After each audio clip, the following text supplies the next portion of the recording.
मैं सब तो पहले ये सवाल करना चाहांगी कि दुनिया भर के सामने भारत दे जिहड़ा एक दफाई गरूर है जिहदे ते बड़ा गरूर करदा सी अपने दफाई सिस्टम ते वो चकनाचूर हो गया। भारतीय जरीदे की रिपोर्ट के मुताबिक भारत वास्ते एक किड्डा वड्डा झटका है और इस तरह की रिपोर्ट्स दे विच पाकिस्तान नूं आलमी सतह के उत्ते कितना फायदा जिहड़ा ना हो सकदा है। थैंक यू वेरी मच जी, तुसा मैनूं अपने प्रोग्राम च लिया। देखो एक हकीकत है कि 2025 का जो साल है वो भारत वास्ते और पाकिस्तान वास्ते बहुत मीनिंगफुल रहा है। भारत जेका अरसा दराज तो झूठ और फरेब तय अपनी पॉलिसी नूं बेस कर रहा सी और वो हर आए दिन नाल एक्सपोज हो रहा है। ये मई तो ये प्रोसेस शुरू होया जिहदे च कि उन्होंने जंग च भी मार खाधी, इस तो अलावा डायरेक्टिव की जंग च भी मार खाधी, सियासी मास से भी जेड़ा सफारती मास से भी जंग जी जंग सी उहदे च भी मार खाधी और उस तो बाद आए दिन उन्हों की जी कली है और मजीद तो मजीद खुलती जा रही है। चाहे एयरक्राफ्ट होया दुबई उन्होंने तुसीं देखो एंड हुण जिहड़ा इंसीडेंट होया जिहड़ा टैररिस्ट दहशतगर्दी का एक इंसीडेंट होया ऑस्ट्रेलिया दे विच जी शुरू इन्होंने एक गलत प्लान के तहत झूठ और फ्रेम के तहत इन्होंने पाकिस्तान नूं इस मसले च इन्वॉल्व करने की कोशिश की, लेकिन अलहमदुलिल्लाह जिहड़ी हकीकत है दुनिया के सामने आ गई है और इस वक्त पूरी उंगलियां जड़ियां ना और भारत की तरफ जड़ी ना वो पॉइंट आउट कर रही हैं। तो मैं समझना कि भारत को देखना चाहिए कि उन्होंने हुकूमत जी थ्रू आउट पिछले 10-15 साल तो फ्रेम और झूठ ते अपनी खड़े होके अपने सारी कार्रवाइयां कर रही है और एक ऐसा नजर आ रहा है कि इस वक्त भारत वास्ते एक नहुसत बन चुकी है क्योंकि कोई चीज उन्होंने सीधा नहीं जा रहा। अच्छा, वैसे सालिक साहब भारत के जिहड़े अफगानिस्तान के तालुकात ने वो जिहड़े ना काफ़ी मजबूत होंदे जा रहे, इन्हां तालुकात नूं तुसीं आउण वाले दिनां च किदां देखदे हो? ये बहुत मैं समझना कि बदकिस्मती है कि अफगानिस्तान जिहड़ा कि साडा बरादर हमसाया मुल्क है उसने 20 साल जंग लड़ी और अमेरिका नूं इथों इनखला करना पिया, इथों निकलना पिया।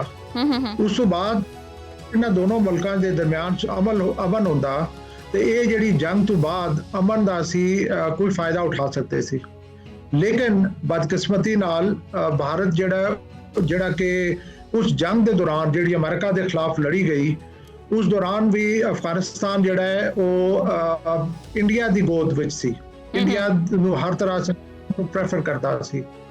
अमरीका के जाने तो बाद वो उस चुंगल चो निकल नहीं सके और फिलहाल इस वक्त भी वो इंडिया के गुण गाते हैं, इंडिया की पॉलिसी ने फॉलो करते हैं, इंडिया के नाल गठ जोड़ करते हैं। तो इस सारे प्रोसेस के अंदर उन्होंने अपना नुकसान हो रहा है, पाकिस्तान का नुकसान हो रहा है और जी जंग उन्हें जीती इन्हें बे अमेरिका के खिलाफ उसका वो प्रॉपर उसका फायदा नहीं उठा पा रहे और इस उहदे नाल पाकिस्तान भी वजह तो नुकसान उठा रहा है। ऑलमोस्ट तकरीबन महीना डेढ़ हो गया है कि साड़ी जी तजारत अफगानिस्तान बंद हुई है। इस वक्त अफगानिस्तान शायद खुर्दोनोश बहुत महंगे हो चुके हैं।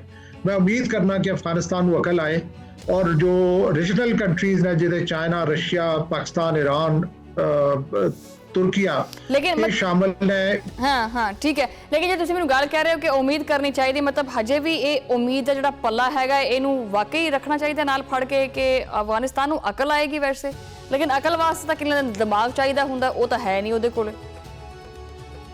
देखो डेफिनेटली अफगानिस्तान जिहड़ा कि एक इस्लामी मुल्क है और उन्हें काफ़ी अरसे तो मतलब जी इंस्टेबिलिटी देखी है, उहदे वास्ते अच्छा मौका है कि वो पाकिस्तान नाल मिल के चाइना नाल मिल के इस इलाके की बेहतरी वास्ते काम करे, ना कि ऐसी जी लड़ाई रही है।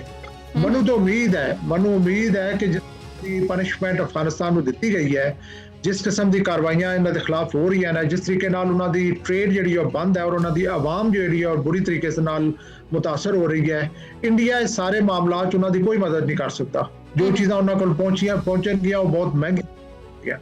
तो मैंने उम्मीद है कि सूनर और लेटर अफगानिस्तान को अकल आनी चाहिए है कि वो पाकिस्तान जिन्हें जिस मुल्क ने उन्होंने वास्ते बहुत सारी कुर्बानियां दी ने ਉਹਦੇ ਨਾਲ ਕੋਆਪਰੇਟ ਕਰਨ ਔਰ ਮਿਲ ਜੁਲ ਕੇ ਦੋਨੋਂ ਦੇ ਮੁਲਕਾਂ ਦੀ ਬਿਹਤਰੀ ਹੋਏ।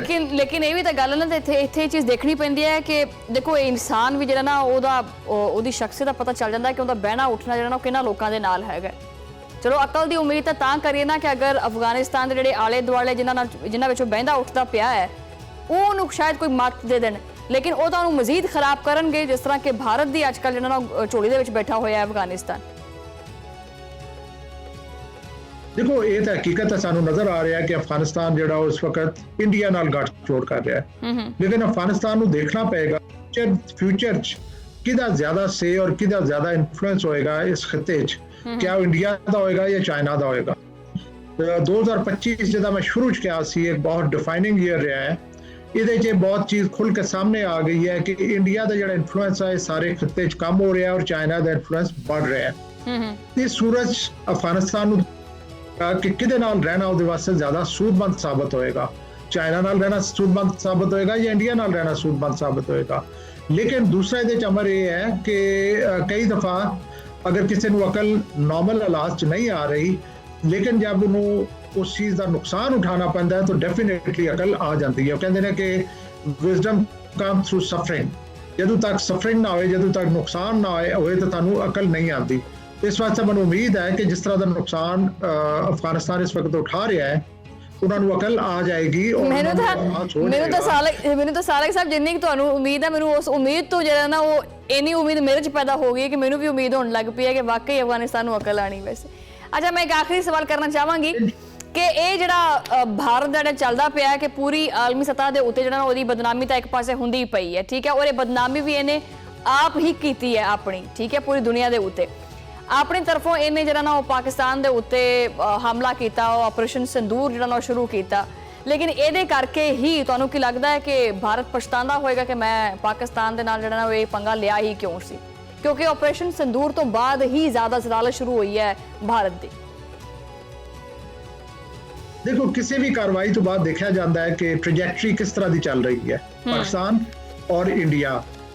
ਮਈ 2025 ਦੀ ਲੜਾਈ ਤੋਂ ਬਾਅਦ ਅਗਰ ਤੁਸੀਂ ਦੇਖੋ ਤਾਂ ਪਾਕਿਸਤਾਨ ਨੇ ਆਪਣੇ ਦੁਨੀਆ ਦੇ ਅੰਦਰ ਆਪਣਾ ਮਕਾਮ ਜਿਹੜਾ ਉਹ ਪਹਿਲੇ ਨਾਲੋਂ ਬਿਹਤਰ ਹੋਇਆ ਹੈ, ਇੰਡੀਆ ਦਾ ਪਹਿਲੇ ਨਾਲੋਂ ਖਰਾਬ ਹੋਇਆ ਹੈ। ਫਿਰ ਇੰਡੀਆ ਇੱਕ ਬੜੀ ਤਾਕਤ ਸੀ, ਉਹਨੇ ਹਮਲਾ ਕੀਤਾ ਔਰ ਉਹਨੂੰ ਆਪਣੇ ਮੂੰਹ ਦਿਖਾਣੀ ਪਈ। ਫਰਾਂਸ ਜਿਹੜਾ ਹੈ ਉਹ ਇੰਡੀਆ ਨੂੰ ਕਰਜ਼ ਕਰ ਰਿਹਾ ਹੈ ਕਿ ਉਹਦੇ ਬਹੁਤ ਮਾਡਰਨ 에ਅਰਕ੍ਰਾਫਟ ਜਿਹੜਾ ਉਹ ਇੰਡੀਆ ਉਹਨੂੰ ਸਹੀ ਤਰੀਕੇ ਨਾਲ ਇਸਤੇਮਾਲ ਨਹੀਂ ਕਰ ਸਕਿਆ। ਫਿਰ ਉਹਦਾ ਜਿਹੜਾ ਆਪਣਾ ਬਣਾਇਆ ਜਹਾਜ਼ ਹੈ ਤੇਜਾਸ, ਉਹ ਜਿਹੜਾ ਦੁਬਈ ਜਾ ਕੇ ਗਿਰ ਗਿਆ। ਬਹੁਤ ਬੜਾ ਤੇਜਾ ਤਾਂ ਖੈਰ ਬਹੁਤ ਹੀ ਜ਼ਲੀਲ ਹੋਇਆ ਵੈਸੇ, ਤੇਜਾ ਤਾਂ ਖੈਰ ਬਹੁਤ ਸਾਰੀ ਜ਼ਲਾਲਤ ਇਕੱਠੀ ਕੀਤੀ ਤੁਸੀਂ ਦੇਖ ਲਓ। ਮੈਨੂੰ ਤਾਂ ਐਸਾ ਲੱਗਦਾ ਹੈ ਕਿ ਇੰਡੀਆ ਦੀ ਕਮਬਖਤੀ ਜਿਹੜੀ ਹੈ ਉਹ ਖਤਮ ਨਹੀਂ ਹੋ ਰਹੀ। ਇੰਡੀਆ ਦੀ ਕਮਬਖਤੀ ਉਹਨੇ ਫੇਸ ਕੀਤੀ ਪੈਚ, ਉਸ ਤੋਂ ਬਾਅਦ ਉਹਨੇ ਆਪਣੇ ਲੋਕ ਭੇਜੇ, ਆਪਣੇ ਸੂਰਮਾ ਭੇਜੇ, ਸ਼ਸ਼ੀ ਥਰੂਰ ਉਹਨੂੰ ਭੇਜਿਆ ਜੀ ਦੁਨੀਆ ਜੋ ਚਾਹੋ ਫਤਹ ਕਰਕੇ ਆ ਜਾਏਗਾ, ਕੋਈ ਉਹਨੂੰ ਨਹੀਂ ਮਿਲਿਆ। ਉਸ ਤੋਂ ਬਾਅਦ ਜਿਸ ਤਰੀਕੇ ਨਾਲ ਟਰੰਪ ਨੇ ਆਪਣੀ ਸੋਚ ਔਰ ਰਵੱਈਆ ਬਦਲਿਆ ਇੰਡੀਆ ਦੇ ਖਿਲਾਫ, ਉਹ ਵੀ ਉਹਦੇ ਵਾਸਤੇ ਬਹੁਤ ਬੜਾ ਦਚਕਾ ਸੀ। ਉਸ ਤੋਂ ਬਾਅਦ ਅਗਲਾ ਜਿਹੜਾ ਦਚਕਾ ਉਹਨੂੰ ਆਇਆ ਉਹਦਾ ਜਹਾਜ਼ ਗਿਰ ਗਿਆ। ਉਸ ਤੋਂ ਇਲਾਵਾ ਹੁਣ ਆਸਟ੍ਰੇਲੀਆ 'ਚ ਇੱਕ ਇਨਸੀਡੈਂਟ ਹੁੰਦਾ ਹੈ ਕਿ ਜਿਹੜਾ ਕਿ ਉਹਨੇ ਪਹਿਲੇ ਪੂਰੀ ਕੋਸ਼ਿਸ਼ ਕੀਤੀ ਕਿ ਇਹਨੂੰ ਪਾਕਿਸਤਾਨ ਤੇ ਥੋਪਿਆ ਜਾਏ, ਲੇਕਿਨ ਉਹ ਫੌਰਨ ਜਿਹੜਾ ਨਾ ਉਹ ਸਾਰਾ ਕੋਸ਼ਿਸ਼ ਜਿਹੜਾ ਨਾ ਉਹ ਭਾਰਤ ਉਹਦੇ ਵਿੱਚ ਬੇਨਕਾਬ ਹੋ ਗਿਆ। ਬਿਲਕੁਲ ਤਾਂ ਭਾਰਤ ਦੀ ਜਿਹੜੀ ਕਮਬਖਤੀ ਉਹ ਖਤਮ ਨਹੀਂ ਹੋਈ। ਮੇਰਾ ਖਿਆਲ ਉਹਨਾਂ ਨੂੰ ਮੋਦੀ ਕੋਲ ਜਾਨ ਛੁਡਾਣੀ ਪਏਗੀ। ਬਹੁਤ ਸ਼ੁਕਰੀਆ।